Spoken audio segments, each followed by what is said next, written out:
Imagine that your life is not really your own. Every move you make is recorded. Every step you take is watched by strangers. You think you're living like everyone else. But in reality, you're the subject of an experiment. You grow up, you mature, you learn to love, to make mistakes, to laugh and cry. But one day, you accidentally discover all this time, somewhere nearby, your brothers existed. Twins, copies of yourself, hidden from you since birth. You're part of a grand scientific production. Your childhood and youth, a script written by someone else. Sounds like science fiction? Number. This is reality. The story of three brothers from New York, still considered one of the most shocking examples of how scientific ambition can turn a human life into a real-life Truman Show. In the early 1960s, psychoanalysis was thriving in the United States. One of the most ambitious researchers of the era, Dr. Peter Neubauer, wanted to answer psychology's greatest question: which matters more, genes or environment? To prove his theory, he took a step that today seems absolutely insane. Neubauer began working with the Jewish adoption agency, Louise Wise Services in New York. This agency handled the placement of orphans, most often children born to mothers unable to raise them. When twins or triplets came into the agency, they were deliberately separated. Each child was placed in a family with a different economic background, one in a wealthy family, another in a middle-class family, the third in a working-class, poorer family.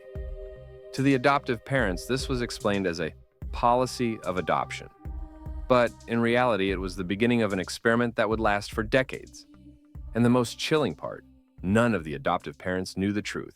To collect data, families were regularly visited by specialists. They posed as social workers, checking on the child's development. In reality, it was much deeper. Visits were filmed, the children were tested psychologically and physically. Their habits, intelligence, and behavior were compared. What looked to a child like a doctor coming to see how I draw or build blocks was, in fact, another stage of a global experiment. The brothers grew up in different homes, unaware of each other's existence. Their lives unfolded in parallel, as if they were actors in different scenes of the same play. All data was sent to Neubauer's archive. These materials are so secret that even today, decades later, they remain sealed until 2065 at Yale University. This meant that the participants, even as adults, could not access the truth about their own lives. New York. Student Robert Shafran arrives at college for his first day. From the very beginning, something strange happens. Students smile at him, greet him, pat him on the back. "Eddie, great to see you." Robert is confused. "I'm not Eddie. I'm Robert soon." The unbelievable becomes clear. A year earlier, another student had attended the same college. His name was Eddie Galland, and he looked exactly like Robert. Friends introduced them, and there it was, the meeting. Two young men staring at each other and seeing their own reflection. The press exploded with the story. Twins reunited after 19 years apart. But then came an even bigger shock.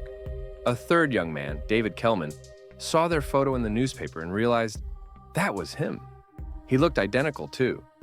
And so the world learned of triplets, separated at birth. The brothers instantly became stars. They were invited to talk shows. Their photos appeared in magazines. They opened a restaurant in New York, using their triplet fame as a brand. People were fascinated. The brothers had the same habits, gestures, even mannerisms. They laughed the same way, smoked the same cigarettes, even dated the same type of women. To the public, this looked like pure proof of genetics. But behind the success lurked a dark shadow. The brothers and their families began asking questions. Why were they separated? Who was behind it? And most importantly, why had they been observed for so many years? Investigations by journalists and the families uncovered the name Peter Neubauer. He was the one behind the experiment. He was the one who turned their lives into a laboratory project. But the truth was not liberation. It was a blow. The brothers realized that their childhood had been stolen. All the years they could have spent together were deliberately taken away.